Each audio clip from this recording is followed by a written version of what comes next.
thrust into darkness is a defense against an opponent approaching us in our obscure zone.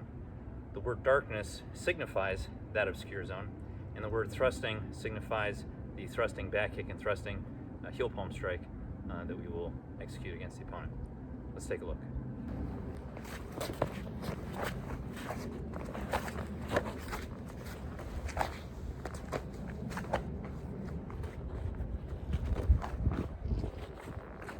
So what happened there?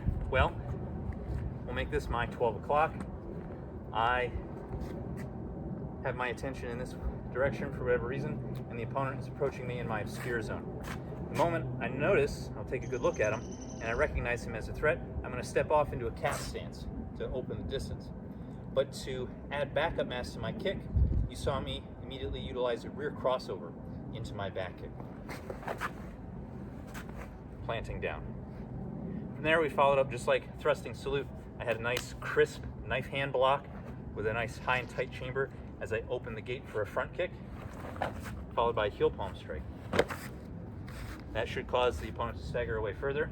And to close that distance, I used a front crossover side kick, in this case to his knee, but it could be to the groin or even his other knee, whatever target presents itself. Here we assumed that the opponent knelt in response to that kick, and you saw me pin at his upper arm, checking for a punch here towards his temple before using a single cover, followed by another rear crossover back kick. Thank you. So, a couple of important things. Notice that my chamber for the back kick is really high and tight. So here's the chamber leading up to the kick. I extend and I rechamber. That's really important. Don't let your kicks be sloppy. Don't let the toes get out or point in the wrong direction. Make sure you have a clear view of your target the entire time you're kicking. I'll do the rest here facing you. We've got the crisp knife hand block, the high and tight chamber as we kick. And I want you to allow your elbow to come away from your body at a 45-degree angle as you execute this heel palm strike. That engages your pectoral muscles. It prevents shoulder impingement. If your arm is too extreme, if your hand and elbow are at shoulder height or really tight against your rib cage, you can start to develop some shoulder pain as a consequence with lots of repetitions. So for power and comfort, I recommend lifting that elbow just a little bit. And the same is true for the pin and this punch. So I'm pinning the opponent's arm and I'm executing this vertical punch.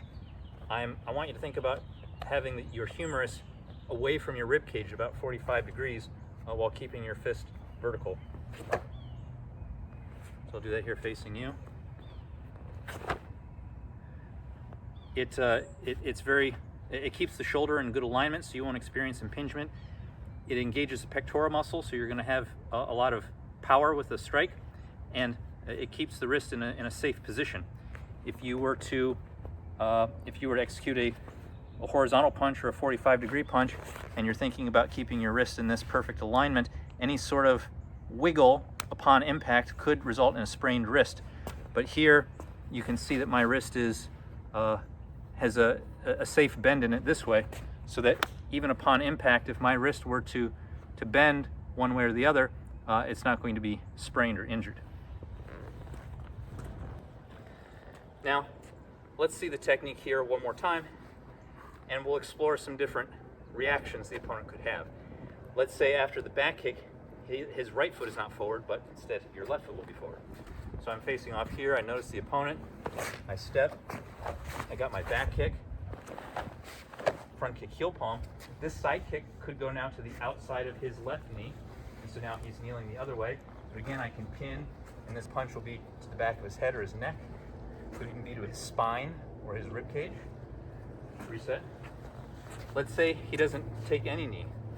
I land the front kick in the heel palm, and maybe he's square to me, square up. And so the side kick, if there's a great enough distance here, could go to the groin or the bladder. And so maybe there's not a whole lot to pin here. He's doubled over, but I can now execute a punch here straight into the nose. If I am close enough, I can pin. But with the way he's bent over here, it just makes more sense to use a positional check leading into that punch. So we see that the technique works in a variety of situations. So there you have it for thrust into darkness.